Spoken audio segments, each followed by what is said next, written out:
You've got 5 minutes to explain why this Frankenstein backend is eating up my budget, Matt yelled, brandishing a spreadsheet with color coding as if it were a notice to vacate. I swear I could hear my dignity packing its bags, and the air was stagnant with old carpet glue and coffee breath. I opened my mouth to breathe and count to 5, not to defend. Just to have an excuse to leave this hellcape of jargon and betrayed trust, I would like to smash my face into the whiteboard. He didn't wait at all. "We're sunsetting it," he declared. As simple as that. In between unpaid weekends, midnight code pushes, and a miscarriage I didn't even disclose to my husband, I created this item from scratch that he could return, like a terrible haircut. There was silence in half the room.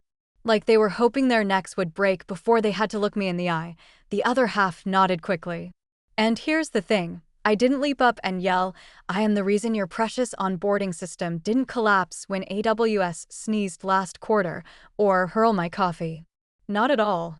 Like a lady who has just realized that her life insurance is worth more than her marriage, I gave a stiff, courteous grin.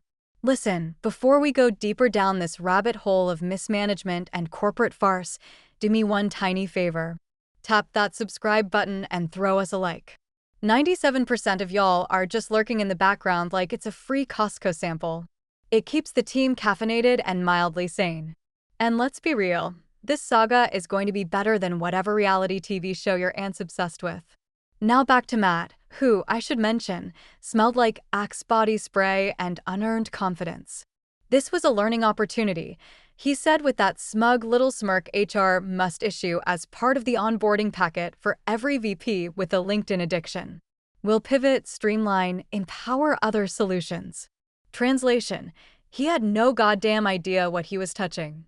My project wasn't just some spaghetti code tangled in legacy systems. It was the nervous system of the whole damn company. Onboarding? Mine. Automated alerts for license expirations? Mine. Vendor compliance checks every third Tuesday at 3:17 a.m.? Yep, that was me too. But you don't get to be a woman in tech without learning how to die quietly in public.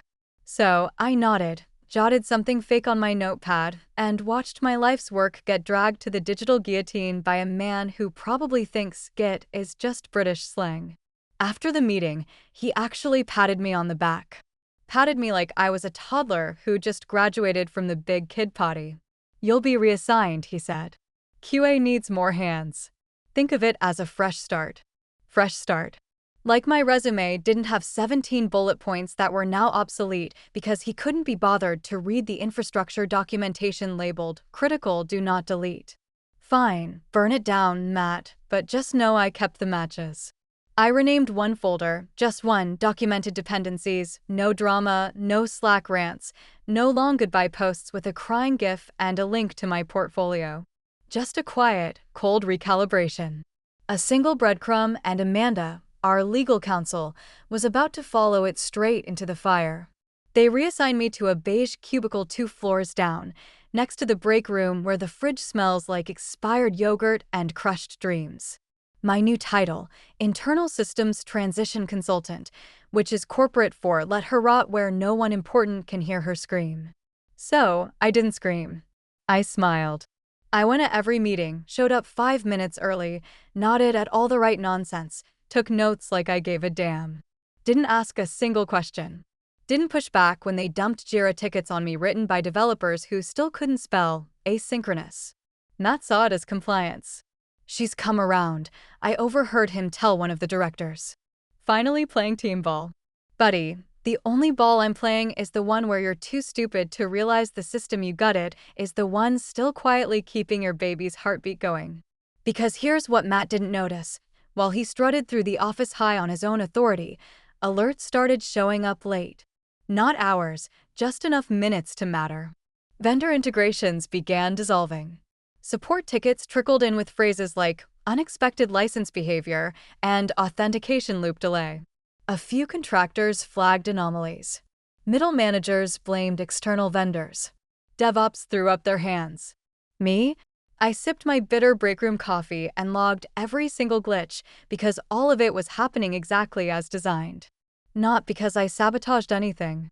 because he turned off the thing that kept it all from falling apart in the first place.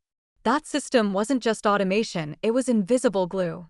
Regulatory pings, JSON validations, cloud resource sweeps, auto reminders to renew security certs, all the boring, silent stuff that never got thanked because it never got noticed. That's the brilliance of it.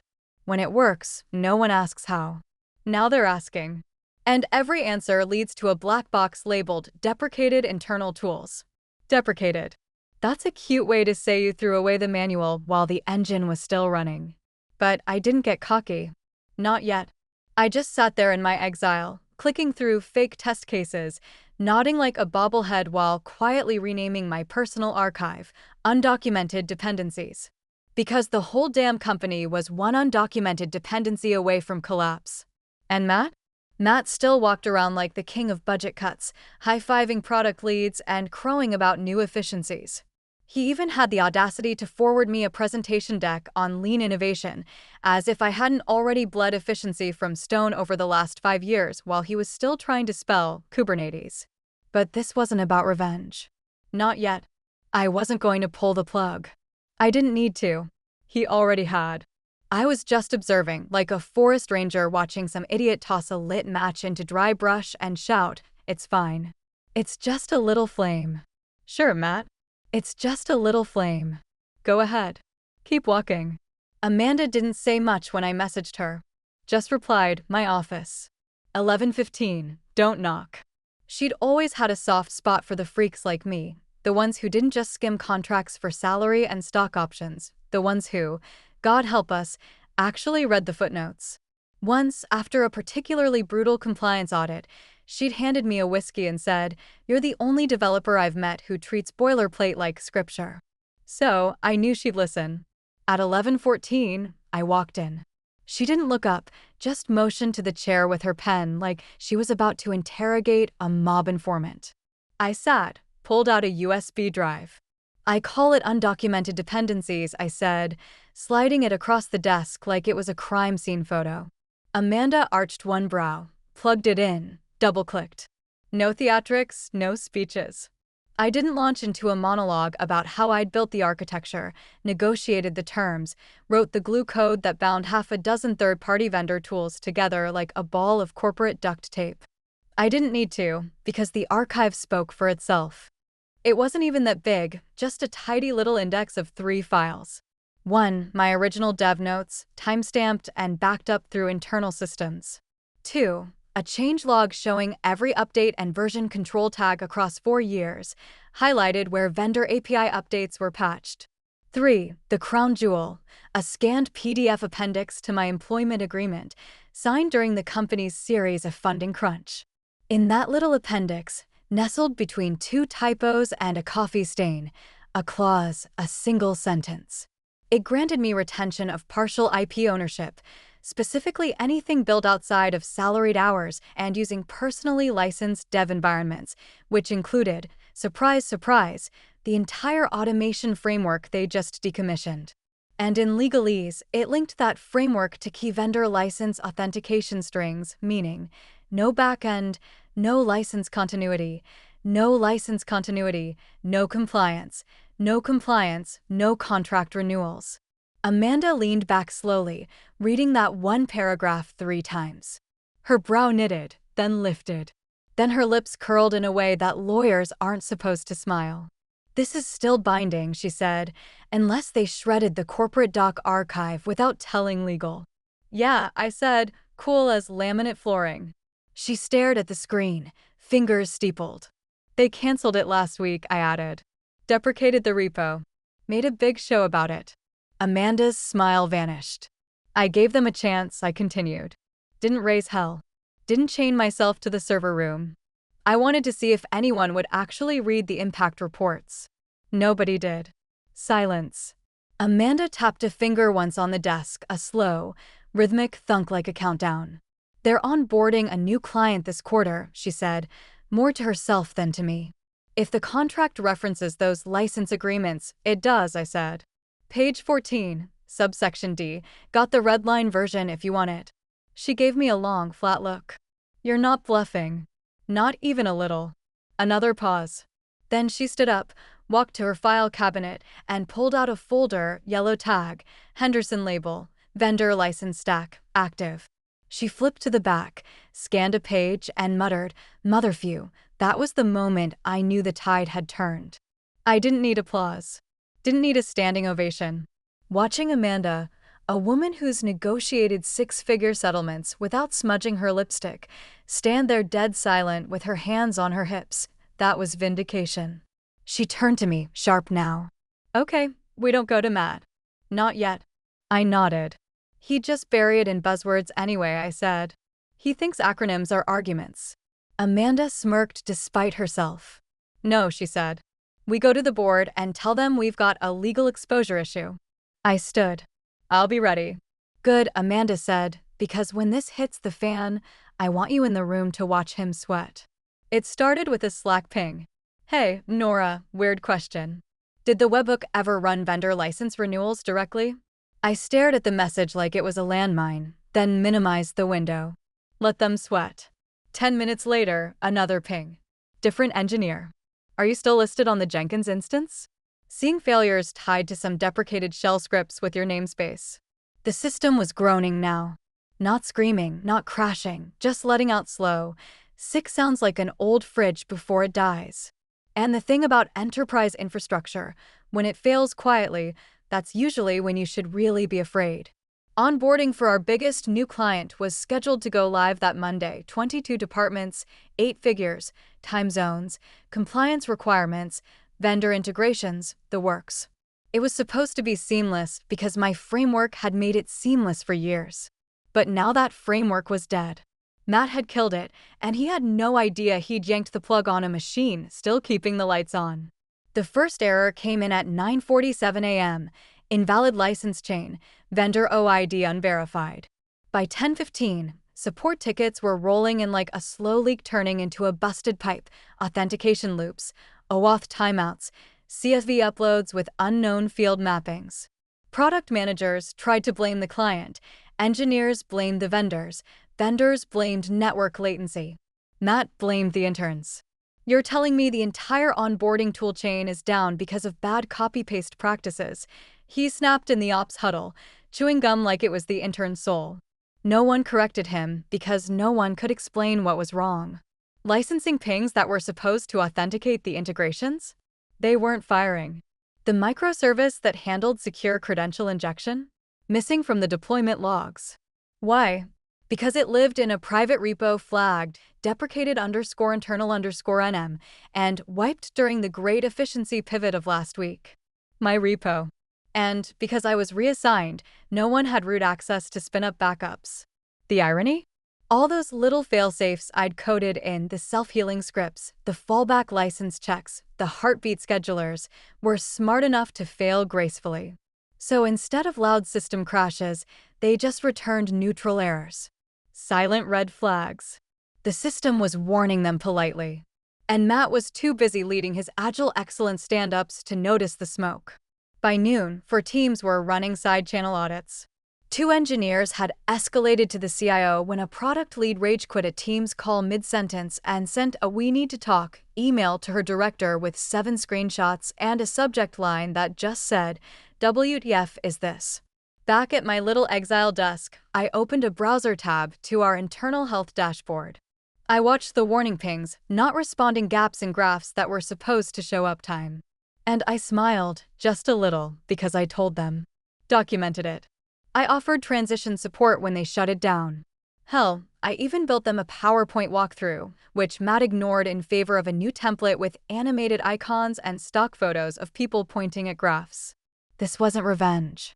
This was a system operating exactly how it was designed to: warn, fail, pause. Meanwhile, legal was getting ready. Amanda had already scheduled a meeting with the board's audit committee.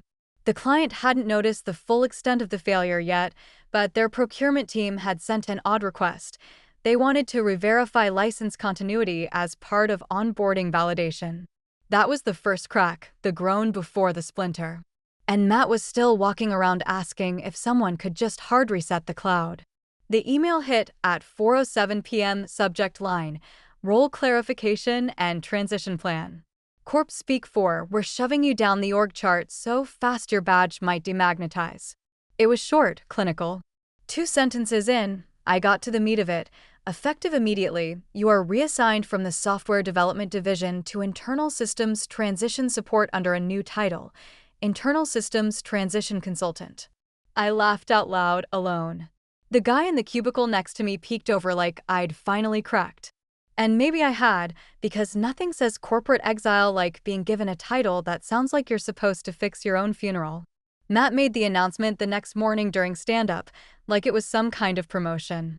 Nora will be stepping into a critical support role as we modernize our internal systems, he said, voice buttery with fake enthusiasm. Let's give her a round of applause for her flexibility and leadership. They clapped, not because they believed it, but because they were afraid not to. I just nodded, said, looking forward to the transition, and packed my laptop like it wasn't carrying 4 years of blood and coffee in its hinges. They gave me a new desk near facilities. You could hear the AC ducts rattling when someone flushed on the floor above. My Slack access was restricted to 2 channels. Git was read-only. Jira access revoked. They even had the gall to remove my admin permissions from the internal API dashboard. As if the root tokens weren't backed up on the encrypted USB drive I unplugged from my old docking station on the way out. That little USB, it was the only thing I took home. Everything else I left behind like bones in the desert. That night, I poured a drink, sat on my couch in the blue light of my laptop screen, and watched their internal systems run face-first into a wall I warned them was coming. The client, the $18 million one, was sending emails now, not polite ones, not just checking-in ones. These had bullet points and timestamps and phrases like non-compliant vendor chain and breach of SLA. I opened my email, clicked compose, and sent one message to Amanda. Subject: undocumented dependencies, legal exposure path. Body: let me know when you're ready. I'll need just one board meeting. She replied within 7 minutes. Next Thursday, you're listed as a subject matter observer. I've got the page printed. I stared at that line for a moment. I've got the page printed, and felt something cold and clean settle in my chest, like the moment before a scalpel makes the first cut. They thought they'd buried me under a fake title and a beige desk. What they didn't realize, I am the system now. Every email they ignore, every error they shrug off, every contract clause they didn't bother reading, that's me. I'm not done transitioning yet. Thursday started with silence. Not the peaceful kind, more like the breath-holding tension before a courtroom verdict or the creak of floorboards in a horror movie. No new tickets in Jira. No Slack chatter from legal. Even the normally frantic PMs were radio silent because Amanda had pulled the pin.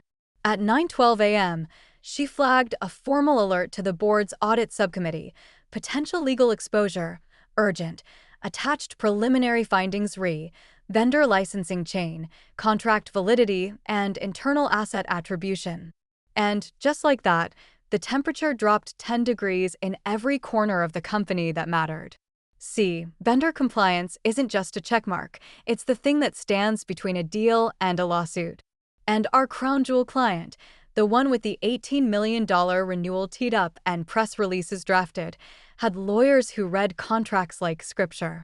They'd requested a curious little amendment verification, just one sentence about licensing continuity in paragraph 14D. That sentence was directly tied to me, my system, the one Matt euthanized with a smirk and a PowerPoint. The client's procurement team wanted proof that the vendor authentication chain still complied with the terms they signed last year. On the surface, it was a routine ask, but Amanda knew better. So did I. Because when that client signed their contract, it was my backend doing the heavy lifting: license pings, token rotations, automated renewals, SHA 256 key verifications. Stuff you don't list on a roadmap because it's not sexy. But without it, the whole deal is a house of cards balanced on a windy ledge. Now, Amanda wasn't stupid. She didn't go guns blazing. She went surgical. First, she pinged compliance, asked for a quiet internal review of all vendor OAuth workflows currently live. They couldn't find any because they'd all been deprecated. Because Matt. Next, she pulled copies of our licensing agreements with the external vendors, Those sleepy SaaS companies with auto bill contracts no one ever questions, except, of course, the one that tied their license grant to operational verification from my deprecated framework. By noon, the emails started soft at first, then louder. The client's legal team flagged inconsistencies in our renewal documents, asked for clarification on who holds IP responsibility for the compliance engine, the one that doesn't exist anymore. That's when the real panic began, but only behind closed doors. You wouldn't have seen it in the cafeteria or in the hallway where some intern hung a motivational poster about failing forward. You wouldn't hear it in the team stand-ups or the monthly newsletter. No, this kind of panic wears a suit. It moves quietly in emails marked confidential and phone calls made from bathrooms so no one overhears. One director forwarded Amanda's memo to the CFO with the subject line, "What the hell is paragraph 14D and who is Nora M?" The CIO tried to trace the issue, only to discover the repo responsible for the original licensing calls had been deleted, logged as no longer in use and overwritten during Matt's restructuring sprint. Attempts to re-enable it failed. Why? Because it wasn't just deleted, it was retired without replacement. At 3:46 p.m., Amanda sent Matt a calendar invite, board licensing review, mandatory presentation. He accepted it without reading the agenda. Still clueless. Still strutting. Even dropped by my desk on the way out. "You holding up okay in transition land?" he asked with that same smirk that made me want to staple his tie to the carpet. I looked up from my terminal, where I was casually running a dummy script just to look busy. "Just keeping things running," I said. He winked, the jackass, and walked off. Let me tell you something about men like Matt. They don't hear the rumble of thunder until the roof's already missing. By the time he walks into that boardroom next week, umbrella in hand, he's going to realize it's not just raining. It's biblical. The boardroom always smells like money.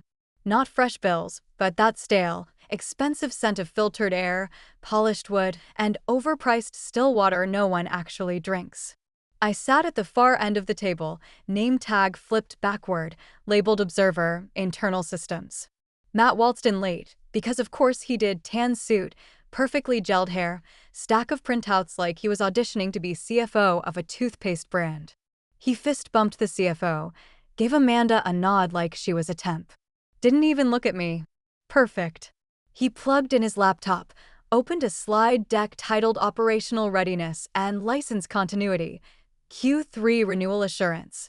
Bold font, branded headers, pie charts with colors that didn't mean anything. "Good morning, everyone," he began, adjusting his mic like a talk show host. "I'm pleased to report that our licensing stack remains fully compliant, and we're in excellent standing to finalize the renewal with." Amanda coughed. Just once, but it was sharp enough to slice the air. "Before we continue," she said, voice flat as printer paper, "I need to address something critical regarding that assurance."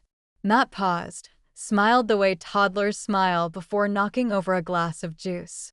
"Of course, Amanda, if you'd like to elaborate on any of our internal findings." She reached into her folder and pulled out a single printed page. No frills, no cover sheet, no color, just the clause. She didn't slide it. She placed it right in front of him, like a knife laid gently on a cutting board. Matt's smile didn't fade, it froze. You could see the hesitation, that brief flicker in his eyes where his brain caught up to the moment and quietly panicked. He glanced at the paper, scanned the paragraph, stopped, read it again, slower. His mouth twitched. Then came the whisper, just barely audible, not to the room, to himself, "Oh no." "Oh, you did not." Amanda didn't blink. "For the record," she said to the board, "this clause was part of an amended agreement signed during series of funding, pertaining to a specific back-end framework built independently and retained under conditional IP rights. That framework was deprecated 2 weeks ago. Without that framework, we are, at this exact moment, out of compliance with 3 critical vendor contracts." The room shifted. Quiet murmurs. Someone shuffled papers. One of the board members leaned in.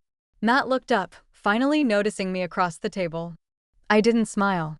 I didn't say a word because I didn't need to. He knew.